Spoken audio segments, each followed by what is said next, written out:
Alright guys, what's going on? Welcome in. So look, in this one, we're going to be talking about Deshaun Watson, right? Breaking down the situation and really asking the question, should the New York Jets go out and trade for Deshaun Watson? The pros, the cons, and then of course at the end, we're going to have a couple trade packages as well if you're in support of the Deshaun Watson trade. So with that being said, let's get into it. So let's start with the pros first. I think the one that jumps right off the page at you, if the Jets were to go out and trade for Deshaun Watson, you immediately, right off the bat, have a top 6 quarterback in the league right now. Boom, just like that, the Jets have a top 6 quarterback. When was the last time the Jets have had that at quarterback?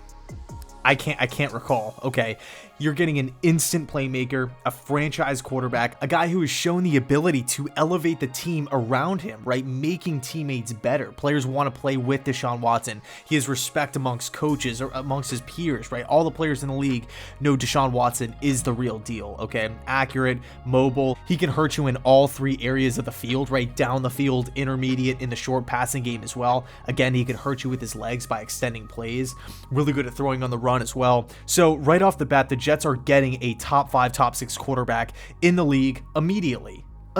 So that's obviously huge. Next up, the Jets have the money. They have the financial resources to pay Deshaun Watson his huge contract, right? He just signed it last offseason. It was a big deal. Let's not sugarcoat it, but in the grand scheme of things, it's really not that bad, okay? Especially how quarterbacks are getting paid these days. In a couple seasons from now, it's not like this contract is going to be looked at like some astronomically out of this world huge mega deal. It's really not, especially when you're looking at Watson's resume so far, right? What he's done with Houston. He's literally done everything asked of him up until this point. So as we stand right now, the New York Jets are sitting at spot number 2 in available cap space. Okay, now you're looking at Deshaun Watson's contract. Okay, he's a $16 million cap hit for 2021 this year. And then after that, 2022, that's when the number skyrockets up to around the $40 million mark, all right? $40 million annually. So that's something that you have to keep your eye on. But as far as the length of the contract, if the Jets were to go out and acquire Deshaun Watson this offseason,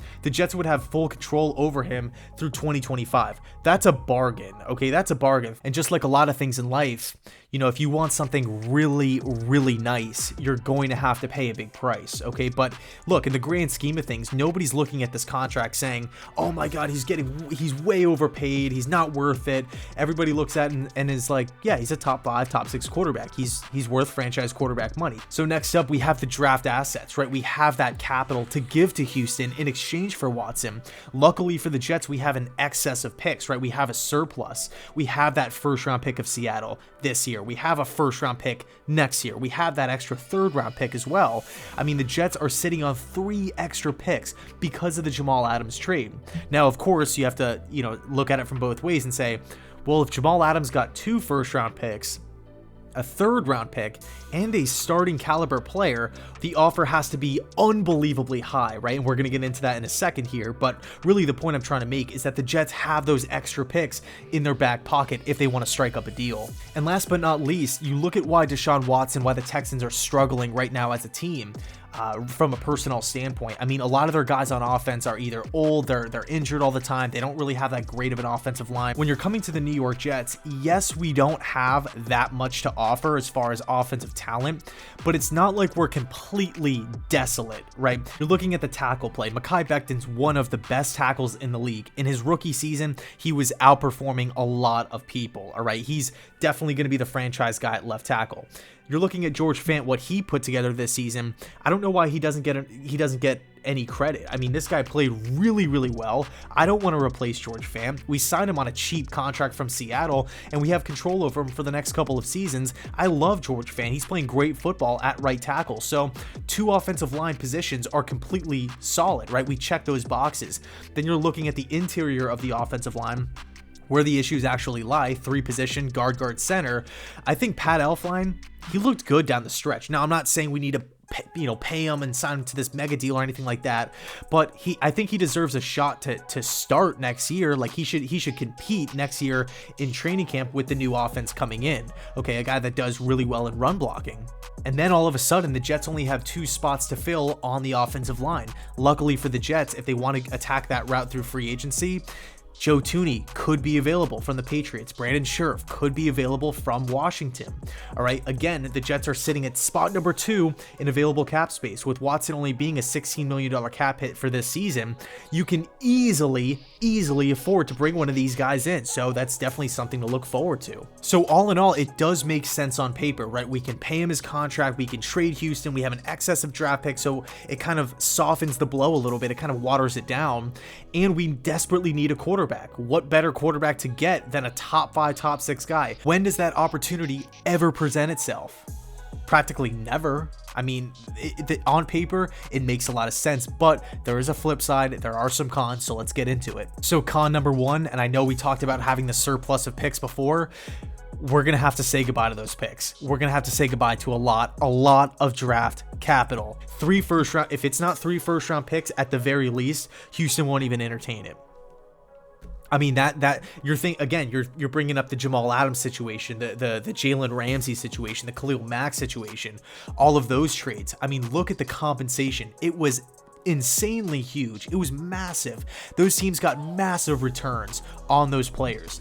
Now you're looking at a top 5, top 6 quarterback in the league, the most important position on the field, who's 24, 25 years old.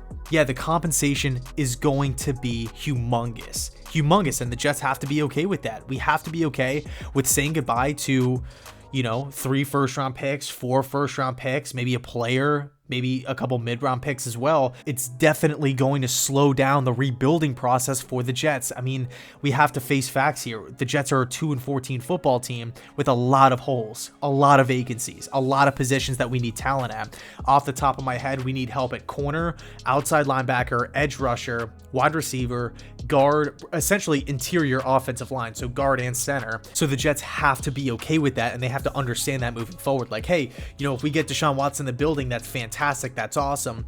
But now we're literally putting the weight of the franchise on his shoulders. So another concern someone might have about a potential Deshaun Watson trade is the contract itself. Now, yes, the Jets can afford it, and yes, Deshaun Watson is worth it, but at the end of the day, it's still $40 million annually.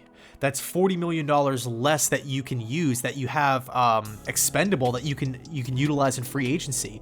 Again, the Jets have a lot of holes. Assuming we land Deshaun Watson, that means that the Jets won't have any first round picks for a couple years, okay? Maybe a couple second round picks are gone too, possibly third round picks. So as far as rebuilding this team or reloading this team, you're really down to 2 options, right? Free agency / trades, and number 2, rebuilding through the middle to late rounds of the draft, which the Jets have not had much success at all in the last 10, 15 seasons. We can't draft in the middle rounds or late rounds. Now, I know Joe Douglas is brand new to the situation, so we'll see what happens there, but I mean, that's not a solid plan of attack for rebuilding a franchise. Like, okay, we have to rebuild this team with 5th and 6th round picks for the next 2 to 3 years.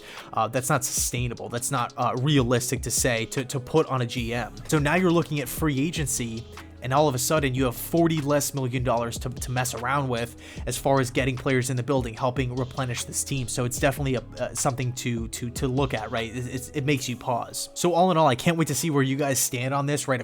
Should the Jets make a push to acquire Deshaun Watson, or should we hold off and really replenish the team? We have that 2nd overall pick. We can go get a quarterback if we really want to move off of Sam Darnold. So with that being said, let's get into a couple trade packages. So the first trade package is the 2nd overall pick, right? The 2nd overall pick in 2021.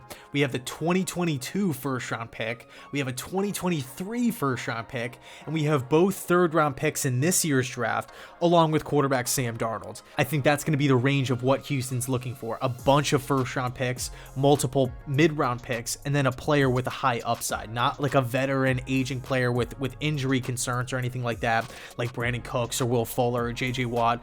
Somebody who you can bring in, who you can mold and move forward with a potential upside, right? Working with the new head coach, Sam Darnold's that choice. Trade package number 2, again, the 2nd overall pick in this draft. We have the 23rd pick, so the Seahawks first round pick.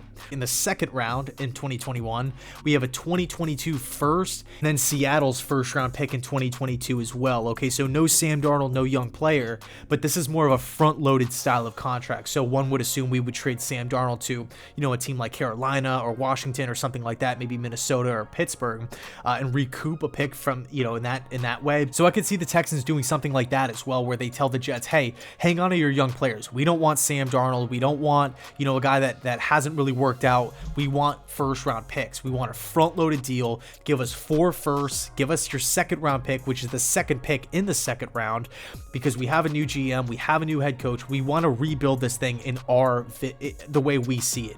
We don't want other random young players that didn't work out for you. We want picks. We want first round picks. We don't have any, right? We traded them all away. Larry Tunsil, all of these first round picks just gone by the wayside, just gone to the wind. We need to replenish through the draft. So I'll leave it there. Let me know your thoughts down below in the comment section. Would you like Watson? Would you not like Watson? Are there too many concerns? Do you think it's worth it? It's crazy. It's going to be such a huge discussion, especially because the Miami Dolphins are the other, like, quote unquote top contender for Deshaun. So, and obviously, both 2 AFC East teams. We'll see what happens there. So I'll leave it there. Let me know your thoughts down below in the comment section. And as always, thanks so much for watching, and go Jets.